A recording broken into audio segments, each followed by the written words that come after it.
Hi అండి. అందరూ ఎలా ఉన్నారు? బాగున్నారా? నేనైతే చాలా బాగున్నాను.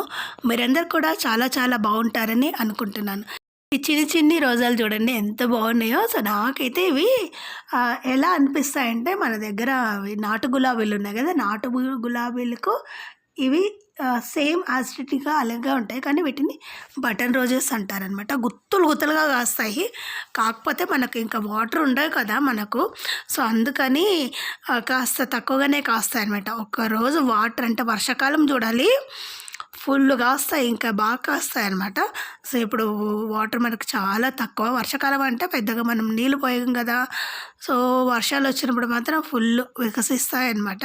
సో, రోజు మాకు ఇవే పూజకు. సో, బంతి పూలు వచ్చేసి ఇంతకుముందు బంతి చెట్లు వేశాను కదా! అవి అప్పుడు అస్సలు రాలేదు. విపరీతంగా హైట్ అయ్యాయి. సో, వాటి వల్ల నేను అవి పీకేయాల్సి వచ్చింది. మళ్ళీ ఇవి వాటంతకు వాటే వలిసాయనమాట. నేను వేసినవి కాదు. సో, మనం ఇంట్లో వాడుకునేటువంటి పూలు ఉంటాయి కదా! వాటిని దేవుడికి పెట్టేసిన తర్వాత అక్కడ పాడేస్తే అవి అంటే చెట్లలో వేస్తే అవి పెరిగి పెద్దయినాయి అనమాట. ఇంకొకటి ఈ పింక్ కలర్ గులాబీ అయితే భలే కాస్తది. ఈ పింక్ కలరే, ఇంకొకటి ఆరెంజ్ లైట్ షేడ్‌లో ఉంటుంది ఆరెంజ్. అది కూడా బాగా కాస్తుంది. సో, ఇవి నాటు గులాబీలు కాకపోయినా కాస్తాయండి. ఎందుకంటే వీటికి మెయిన్ వాటర్ పోస్తూ ఉండాలి. నేనెప్పుడూ ఈ చెట్టుకిను, ఇంకొక చెట్టుకిను అవి పోస్తుంటాను. బియ్యం కడిగిన నీళ్ళు ఎక్కువగా డబ్బాలో సేవ్ చేసుకొని అవి పోసేస్తాననమాట. మన గార్డెన్ చాలా చిన్నగా ఉంటుందండి. గార్డెన్ అంటే పెద్దగా గార్డెన్ అని చెప్పను. జస్ట్ అలా ఇంటి చుట్టూ ఉంటుంది. ఉండే ఆ కాస్త చిన్న ప్లేస్‌లోనే నేను మొక్కలు పెంచుతూ ఉంటాను. అవి కూడా నీళ్ళు తక్కువగా ఉండేటువంటి మొక్కలు చూసి పెడుతూ ఉంటాననమాట. అంటే మనకు నీళ్ళే ఉండవు కదా! కనీసం ఒకరు ఎక్స్‌ట్రా అయినా సరే నీళ్ళు సరిపోవు. ఈరోజైతే నేను పసుపు వచ్చిందండి. అది కూడా నేను వేసింది కాదు. అంటే ఇంతకుముందు మనం వేసాం కదా! లాస్ట్ ఇయర్ నేను వీడియో కూడా పెట్టాను కదండీ! సో, ఆ లాస్ట్ ఇయర్ వేసినప్పుడు లాస్ట్ ఇయర్ కూడా వేశాను. అప్పుడప్పుడు చిన్న చిన్న ముక్కలు మిగిలిపోతూ ఉంటాయి. మనం ఎంత హార్వెస్ట్ చేసి గుంతలు తవ్వి తీసినా సరే ఏదో ఒక ముక్క మిగిలిపోతూ ఉంటుందన్నమాట. ఆ ముక్క మిగిలిపోయినటువంటి వాటికి కాసినవే అండి ఇవన్నీ. సో, అందుకని ఇవి కూడా తీసేసి మళ్ళీ నాటుదామని చూస్తున్నాను. కొన్ని ఉన్నాయన్నమాట ఇంట్లో. అవి నాటేస్తే పోయింది. ఇంట్లో ఎన్ని రోజులు పెట్టుకుంటాం, మేబీ కుళ్ళిపోతాయేమో అనిపిస్తుంది. మట్టిలో ఎక్కువగా నీళ్లుంటే మాత్రమే కుళ్ళిపోతాయండి. ఇంక మిగతా టైంలో ఏం కుళ్ళిపోవు. నీళ్ళలో వేసినా సరే కుళ్ళిపోతాయి అవి. ఇలా నీళ్లు తక్కువగా ఉండేటువంటి ప్లేస్‌లోనే ఈ పసుపు అనేది చాలా బాగా పెరుగుతుంది. చూసాను కదండీ! మనం వేసింది కాదు, అనుకోకుండా వచ్చినటువంటి అదృష్టం అనమాట. సో, మనం ఎప్పుడు అనుకుంటే అవి అస్సలు జరగవండి. అనుకోకుండా వేసినవే చాలా ఎక్కువగా వస్తాయి. అసలు వస్తుందనే నమ్మకమే లేదు నాకు. అంటే పసుపు ఉంటుందో లేదో అన్న నమ్మకమే లేదనమాట. సో, కొంచెం కొంచెమే వస్తుందేమో, మా అంటే 2, 3 దొరుకుతాయేమో చెట్టుకు అనుకున్నాను. కానీ బాగానే కాసాయి. ఇక్కడంతా కొంచెం వాటర్ ఎక్కువగా ఉంటుంది కాబట్టి వాటర్ ఎక్కువగా పడే చోట అంతగా కాయలేదండి. అక్కడక్కడ కుళ్ళిపోయింది కూడా 1, 2 చెట్లు. సో, వాటర్ ఎక్కువగా పోయని చోట మాత్రమే బాగా ఊరాయన్నమాట. అవి కూడా మనం వేసినవి కాదని మీకు చెప్పాను కదా!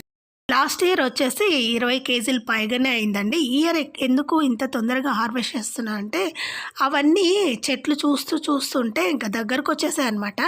నన్ను తీసేయి అని అనిపించింది. ఎందుకంటే అవి ఎండిపోతే మళ్ళీ భూమిలో మిగిలిపోతాయి. నాకు గుర్తుపెట్టడం అంత చేత కాదు.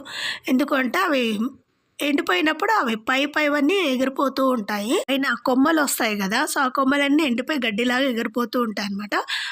పట్టి పీకడానికి పోతేనేమో అవి దొరకవు, వెళ్ళిపోతాయి. ఇంక నేను మర్చిపోతాను. సో, దానివల్ల మిగిలిపోయినటువంటి చెట్లే ఇవన్నీ. చూసారు కదండీ!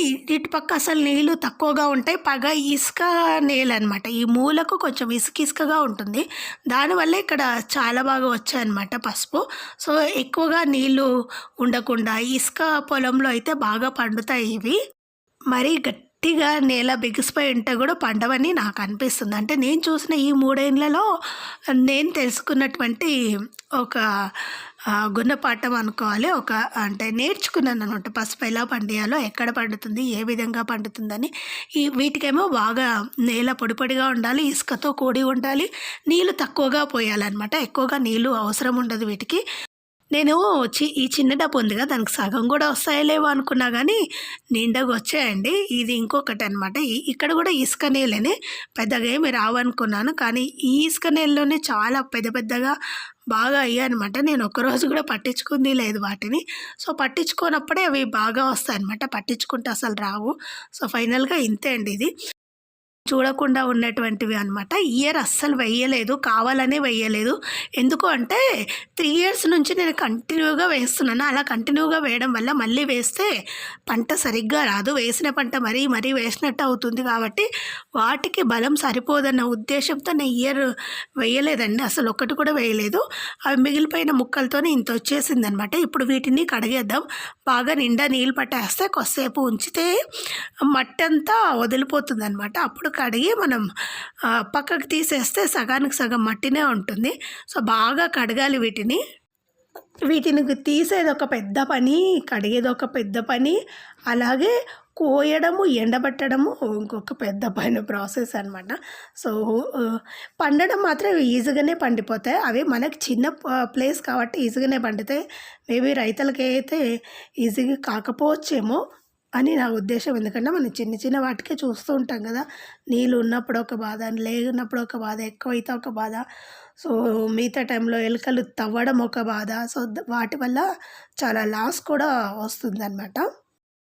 తర్వాత మనకి ఇంకా వంకాయలు కూడా అయిపోవడానికి వచ్చాయండి. ఈ ఎండాకాలం స్టార్ట్ అవుతుంది కదా! మొత్తం చెట్లన్నీ ఎండిపోతున్నాయి. అందుకని ఇవన్నీ తీసేద్దాం అనుకుంటున్నాను.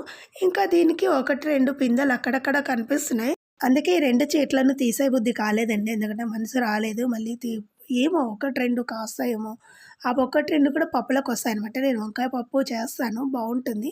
నాకు ఈ తెల్ల వంకాయలు వచ్చేసి ఎదురింటి ఆంటీ ఇచ్చిందని చెప్పాను కదండీ! ఆమె ఇచ్చినప్పటి నుండి ఇప్పటి వరకు రోజు కాస్తూనే ఉన్నాయి. నేను రోజు వంకాయలు వీటితో చేస్తూనే ఉన్నాను. మిగతా రకం వేశాను కానీ అవి అస్సలు రాలేదండి. ఈ వంకాయ చెట్లు మాత్రం బాగొచ్చేసాయి.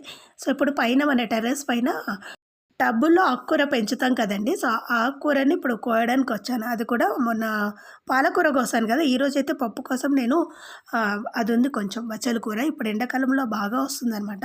సో, ఆ బచ్చల కూర కోసుకుందామని నేను పైకొచ్చానండి. అది కూడా కోసేస్తున్నాను. చాలా తక్కువగానే ఉంది. ఒక పూటకు పప్పుకు సరిపోతుందనమాట. అంతే అండి ఈరోజు వీడియో. మీకు ఈ వీడియో నచ్చితే తప్పకుండా లైక్ చేయండి, షేర్ చేయండి, అలాగే సబ్స్క్రైబ్ చేయడం మాత్రం అస్సలు మర్చిపోకండి. అలాగే మీ ఫ్రెండ్స్ అండ్ ఫ్యామిలీ మెంబర్స్ గ్రూప్లో కూడా మన ఛానల్లో షేర్ చేయండి. మనకుండే కొద్ది స్థలంలో కూడా ఎక్కువ పంట వేసుకోవచ్చని నా అభిప్రాయము. కాకపోతే నీళ్ళు కూడా చాలా ఉండాలండి. నీళ్ళు లేకపోతే పండించడం కష్టం. సో, నీళ్ళు లేని పంటలు అంటే తక్కువగా పండించేటువంటి, అంటే నీళ్ళు లేకుండా తక్కువగా పండే పంటలు కూడా ఉంటాయి. సో, అలాంటి పంటలు కూడా వేసుకోవచ్చు అనమాట. ఇలా చిన్న చిన్న టబ్బుల్లో కూడా ఆకుకూరలు వేసుకోవచ్చు. నచ్చితే తప్పకుండా లైక్ చేయండి, సబ్స్క్రైబ్. మళ్ళీ నెక్స్ట్ వీడియో కలుసుకుందాం. బై.